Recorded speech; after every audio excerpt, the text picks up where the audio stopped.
Speaking of 50 years, Tom Brady playing tonight on Amazon Prime. The Ravens at the Buccaneers. This one, hey, we have suffered through some subpar product in recent weeks in order to get to this one. This one has everything because you got a Ravens team that can't hold a lead, that's found its way back to the right side of 500, tied for first place in the AFC North, and then you got the Bucs, who are underachieving and struggling at 3-4, but they're tied for first place in the NFC South. It's just amazing. 4 out where of the Buccaneers 5 currently Mike. are. Yeah, right? and it should be, but for the horse crap roughing the passer call. I'm not going to say it should be, but it could have been. But it could be. Could be 5 in a row for the Buccaneers. That's right. It's astounding. I mean, it really is. I'm shocked at where we are with the Tampa Bay Buccaneers, and it's like I don't know. There's problems on both sides of the football. I mean, it really is. I don't even know where to begin. I mean, I guess you want to start on the Tampa Bay offensive side first, just there. I mean, let's hear first, just to set the mood. Let's do it. For what's going on in Tampa Bay. Let's hear from Todd Bowles, the very seemingly mild-mannered. Plenty of coaches out there that seem mild-mannered until the locker room door closes and a different person emerges. I think with Tony Dungy, it doesn't change. With others, it does change. Here's Todd Bowles talking about his effort to maybe yell and scream some life into his team. There's been a bunch of yelling and screaming, but at the same time, you have to coach them as well. We got 10 more games to go. It's not down in the dumps. We trust each other. We know each other. We continue to try and get better and do things and eliminate mistakes. Communication is always important on both sides of it. So the yelling and screaming when you lose, that's going to be natural, but it's coming from a place of coaching. It's not coming from a place of, your butthole and all that type of stuff. So that's part of it, but at the same time, you have to teach them. We have to tweak things. We have to constantly tweak things and teach them because that's what coaching is. When I hear that from Todd Bowles, I think back to the interview that Maria Taylor did with Tua Tagovailoa about the coaching now in Miami and how Mike McDaniel has a different approach. Right. And there's a very commonsensical basis for it. The coaches know that the players aren't trying to screw up. Yes. They're not defying the coaching. Right. They're trying to do the job. And it's just baked into sports, and particularly football, that a way to get somebody to try and succeed in the moment to do the job is to yell and scream at them. I'm not sure that works anymore. I don't think I'm not sure that it ever did. Yeah. And the reality is, and this is the Jimmy Johnson approach, you have to have a different attitude and a different way of communicating with everyone on the team. Right. Different guys respond to different styles of coaching. Yeah, no, exactly. I feel like this day and age where we're at right now, it's definitely not an era of the yelling coach. It's more of a, hey, let's talk with the player. Let's talk it out that way. Kids are a little different, this day and age too, because of the pressures of social media and everything. They're always under the microscope. So they don't need maybe the yelling like you did back in the old days all the time to maybe give you that extra push or that extra, poke to get you over the edge to work harder or all of that. I think there was a time when the yelling and all of that worked. There was. I mean, Bill Parcells in the 80s and Vince Lombardi and them, they certainly were yelling a little bit. That's for sure. But, I think more times than not now, calm heads prevail in the NFL. And we're seeing that, you can even say that to the master of all masters in Belichick. The last 2 years, he's not a yeller, really. He's not. He's a coacher. He's a teacher.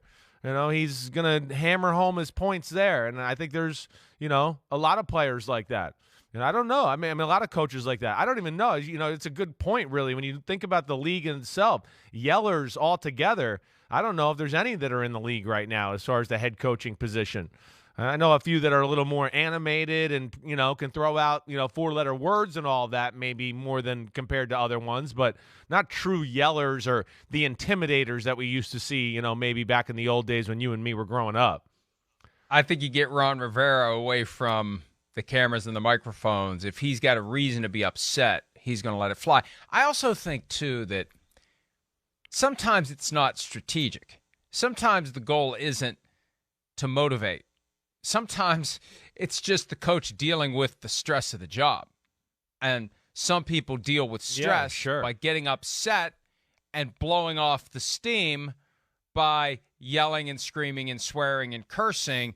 And if it coincidentally motivates the players to play better because coach is pissed off, then so be it. But I just think that the job creates the kind of pressure cooker that can cause guys to blow a gasket from time to time. Yeah, I don't think that's not crazy. It's an intense job. Yelling is going to happen at each other. I mean, we saw Cliff Kingsbury and Kyler Murray go at it last week. It's actually like a good thing, I think, too, for a team like that, where you go, wait, can somebody light a fire under somebody here? And, can somebody be a leader on the offensive side of the ball? More times than not, it is rooted in passion and rooted in positive things that, people want within the organization. And you're right. It's as intense as it gets. It's the most pressure-packed job, as far as performance on a weekly basis that I think you can compare to anything else in our country, really. And what's odd is, for as much as the Buccaneers were struggling last week to score points, there weren't any viral videos, any moments of Tom Brady breaking tablets, yelling at teammates. I don't know if he was being more sensitive to it after the video that emerged against the Steelers from the week earlier of him yelling at the offensive lineman. We didn't see any of that last week. And it just underscores the this wasn't a good look for Some- him. This was not a good look. I mean, it wasn't, but it's not the first time he's ever done it. No, but it's also the first time he did it where he missed practice the day before and he's kind of playing like shit, and he has a lot of money, and he could have flown back on his private jet and been there, as we talked about. So when you don't play well and you haven't been playing well, and now you have your own set of rules and don't make the effort to come back and be part of the team and, hey, I'll meet you there. And then you're in the middle of a game where, you're not being protected like as nicely as you'd like to, but it's not so bad that we're going, oh, this is the worst protection in football or something like that. I mean, it's not anything near that. And then you're not making any plays and you're jumpy too. That he didn't do himself any favors last week, so I'm sure he was a little bit aware of that in the Carolina game to not cross that line. He doesn't have much to stand on right now with his own performance. The idea that flashed through my brain as you were saying that is, who would tell him that it was a bad look? Well, the reality is, even though they act like they don't listen to anything that he definitely does. Right. He apologizes he's aware. anytime he gets some scrutiny, or even last week, right? He made the Army reference. He apologized right away. He's got somebody paying attention for him, and he's paying attention. So, yeah, he's not blind or deaf to what's going on out there and the what's surrounding their football team. Well, tonight all eyes again will be on him because he's back in prime time. We haven't seen him in a standalone game since week 4 against the Chiefs. Before that, it was week 1 against the Cowboys. So it's a relatively rare opportunity and maybe one of the last opportunities to see Tom Brady play at a time when other games aren't being played. Let's focus on that offense, though. Can they get it going, and what do they need to do to get it going? Is it as simple as just run the ball effectively and everything else will follow? Well, I don't know if it's as simple as that. I don't think that's going to turn around to the point to where they're going to be able to rely on it, at least right now. I don't. The thing that I think they've kind of realized that over the last few weeks, where they've just gone, wait, we can't run. We're going to have to kind of play through Brady and the receivers and execute and try to be surgical that way. And I don't know if they're going to be totally explosive or fun to watch, when it comes to that approach either. That's something that you and I have hit on here. They're a team that, lacks, and I can't even believe I'm saying it, lacks real explosive ability right now. He's a little reluctant to hold the ball, to want to throw shots down the field at times. And then Mike Evans is not quite the same, and he's more of a build-up speed guy, right? Chris Godwin, I don't think he's a bigger receiver, and I don't think he's 100% yet after last year's knee injury. So I don't think he stresses you out as far as going up the field, and he was never that guy anyways. And then after that, it's like, where the last few years it was an embarrassment of riches with Gronk and AB and hey, you can't match up with us. Well, right now your top two guys are not, hitting on all cylinders, and now it's, wait, who the hell is the third and the fourth guy? Who can be the next guy that can contribute to the offense? And that's where, they're missing that Cole Beasley type that they had for a few weeks, or Antonio Brown, who can do all the quick, fast twitch type of routes, and the guy that can kind of take off the top of the defense. And I think that, let alone with the fact that you said they can't run the ball, it's made life really hard on them right now. And then Brady at 45 is not the kind of guy that's going to get out of the pocket and be like, hey, I'll carry you guys. You go here, and I'll throw lasers. So it's a bad combination what they got working in Tampa right now. Julio Jones was a big offseason acquisition for the Tampa Bay Buccaneers. He hasn't played very much. Knee injuries kept him out. At one point, GM Jason Light said they're going to slow play it. They want him available as they get closer to the postseason push. Well, maybe the postseason push starts now as they've been pushed to a 3-4 record. He's questionable for tonight's game. Game time decision. Shocker. I don't know how much he really adds. Yeah. At 100%, I don't know, because we never see him at 100%. And that's fine. He's been around for a long time. He's taken a lot of physical wear and tear. That's the reality of it. He's drafted in 2011. Yeah. Exactly. He's the man. But you are what you are right now, just like Matt Ryan. You are what you are right now, and he can't stay healthy, and he hasn't done much for the Buccaneers yet this year. And they do feel a little banged up and old at the receiver position. And I'm not sure what they can do. Maybe they jump into the OBJ sweepstakes, and maybe OBJ looks at them right now and says, I'm not interested in you for the same reason I'm not interested in the Rams. Yeah, I think that's fair. I think it's fair to look at it and go, oh, yeah, they might make the playoffs because the NFC South, by default to a degree. But I don't know how you could be a guy like OBJ right now and go, whoa, I definitely want to be a part of that. Look at that.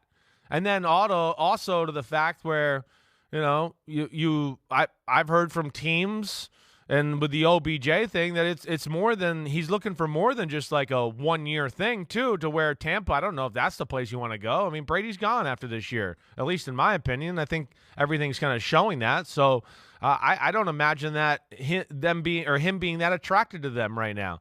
So they got to work with what they got, and they just got to find somehow this third option like you're talking about.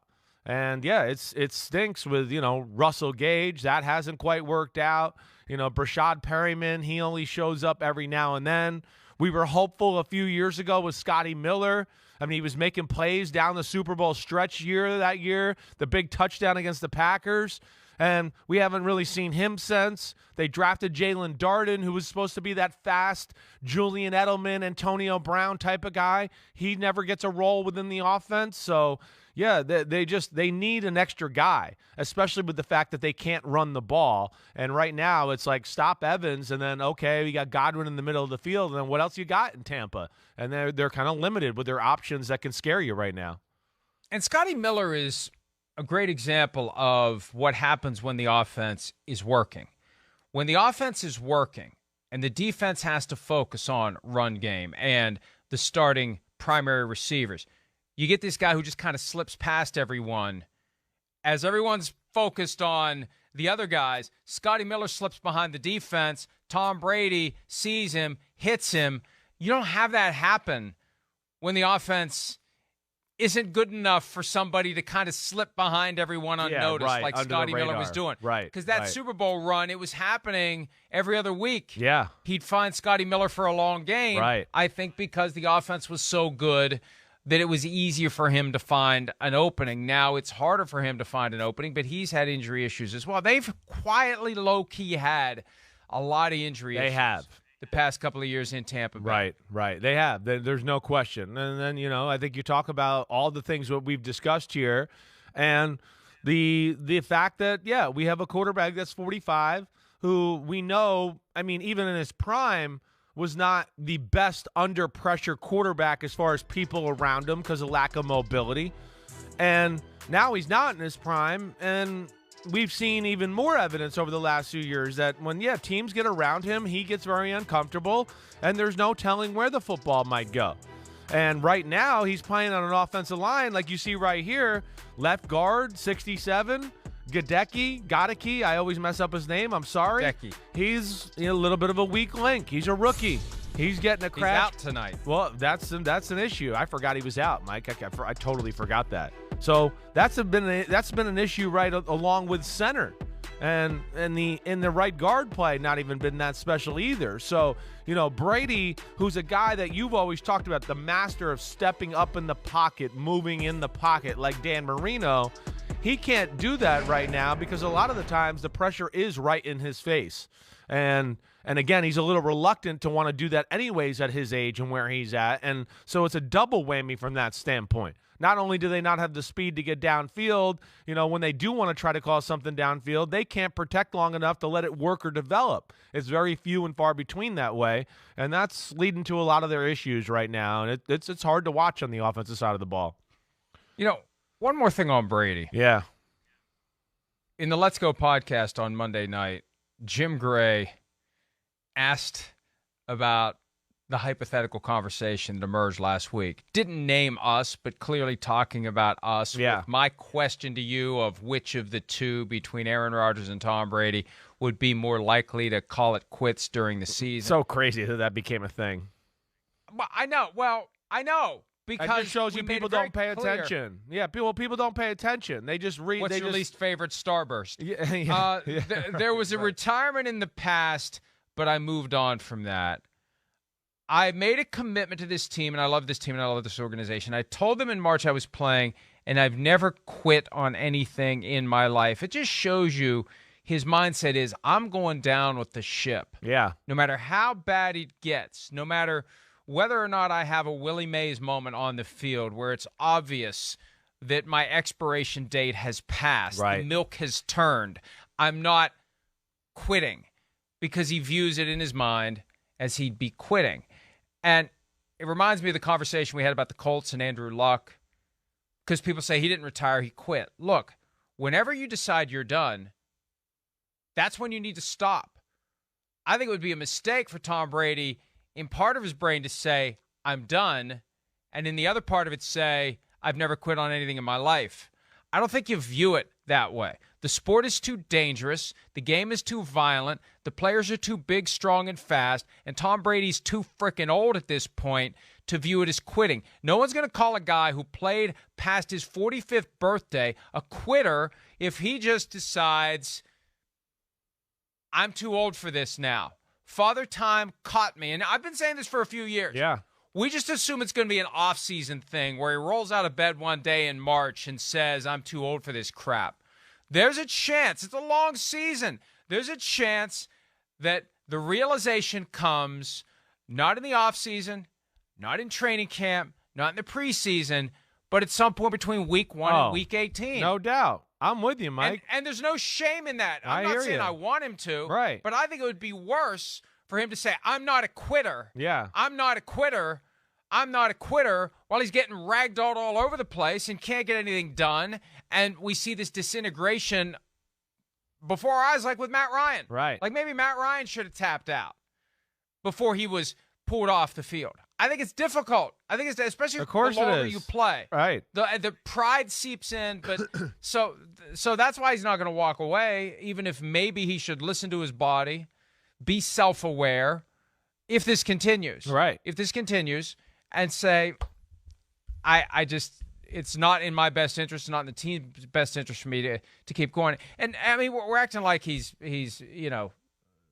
bottom of the barrel. He's not bottom of the barrel. Not at all. It's jarring Right. to see where he is in comparison to what we're used to Yes. year after year after year for 20-plus years. That's right. That's right. It's not bottom of the barrel. I mean, he could still really throw that thing. He's still, I still look at him and a lot of times I go, damn, he's still tough. Like, I know he's jumpy and jittery in the pocket at times, but his decision making, it's still pretty good. It really is. It's very good. It only gets affected sometimes where, like the Pittsburgh game, where he gets people around him a little uncomfortable, and then he doesn't let anything happen downfield. But, you said it, Mike, but and I agree with you. I think that was the thing that got me going back to, he's going to come back last year, is that stubbornness. Let alone I know you were hearing some things and I started to hear some things, but I remember the first thing last year in the offseason was I had somebody that, knew Brady pretty well who was like, hey, Chris, Brady said he's going to play to 45. Like, he's the kind of guy that when he says those type of things, like, it's going to happen. he's too stubborn to even back off of it, and that's what's made him great. But I sit here and I gotta think there's been some mornings for the first time in his career where he's rolled out of bed and gone, ooh, did I make the right decision? Was this worth it? I gotta think that's infiltrated his brain, even for his focus and the stubbornness he is. And I think the fact that, again, 11-day absence during training camp, and we're going to Mr. Kraft's wedding in the middle of the season on a Friday night, I think those are signs to say that he's maybe questioned that a little bit. I do. You didn't have to go to that wedding. Mr. Kraft would understand how much you like him still. We know. It's a great bond they have. And so those are little inklings that I look at, let alone sometimes the attitude on the field and little things we can glean from that, to where I go, he's got to have some questioning moments here right now. He's got to, with the current state of the team, the beating he's taking, the personal life issues, and all of that. And I think that adds to this weirdness that we're all witnessing right now with Tampa Bay and the fact that they've lost 4 out of 5. What you said earlier meshes with what I heard 5 years ago. The arm will be there into his 50s. It's the legs that will be the downfall, because he won't be able to get away from the physical contact. And what did we see all the way back to week 1? In the aftermath of the win over the Cowboys, where he got hit a couple of times, but there wasn't anything where we said, oh, man, he got rocked. Right. He was talking about taking some big hits and how he was feeling it the next day. And then he went through the finger injury. He had the shoulder injury, and those are the ones we know about. It could be that he just recognizes it's more imperative for me than ever to avoid taking these hits. Sure. So he is jumpier. He is, I don't know if he's necessarily seeing ghosts, but he's accelerated the clock. He's not doing the hold the ball until somebody breaks open down the field and then gone. Last week it happened and Mike Evans drops the damn thing. Right. He can still get it there under perfect laboratory conditions, but he's not getting enough of those. Exactly. That's the thing. And that's the thing I've tried to argue to people the last few years, where, people want to go, hey, Chris, he's still the best quarterback in football, or he's top 3. And I want to go, no, he's really good, but he needs a certain formula to succeed. There's no doubt about it. Again, it just, look at how they perform on third downs. That's such a quarterback down here as of late. They can't stay on the field because he can't buy that extra step or doesn't want to stand there and take the shot. His offensive line isn't worse than Joe Burrow's in Cincinnati. Joe Burrow makes play every third down. It doesn't matter. He's one of the best in football on it. Why? Because he's a baller and going to hang in there and move and make things happen, right? That's not horrible protection. I know it wasn't good.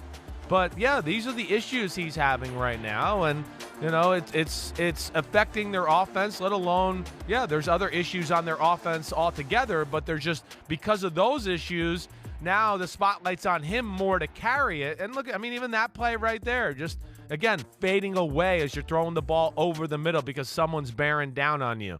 It's a lot of that.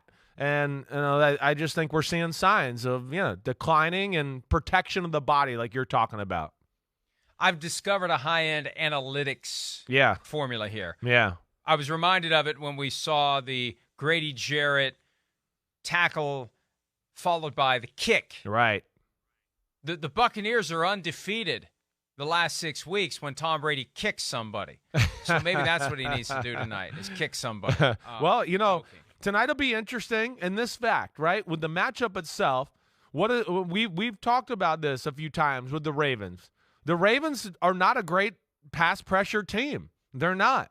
And that's where it makes the matchup interesting. The Ravens defense has been better. There's no doubt about it. But their front four and their ability to get to the quarterback, it's not very good just with the front four. And then it gets into, okay, wait, we got to blitz or pressure or trick it up a little bit, and that could be scary against Brady because, he's smart and he's going to figure it out. And he's going to know where to go, and he's going to get the protection pointed in the right direction, and you're taking a risk there. So that's where the matchup is interesting tonight. It was where he could have a chance to hold the ball and pat it one extra time to wait for Mike Evans to come open on a 20-yard in-cut or whatever else. And that's what I'm going to be intrigued to see from the matchup tonight. Hi, it's Mike Florio. Thanks for watching PFT on YouTube. Hit subscribe for the latest news and analysis from Pro Football Talk.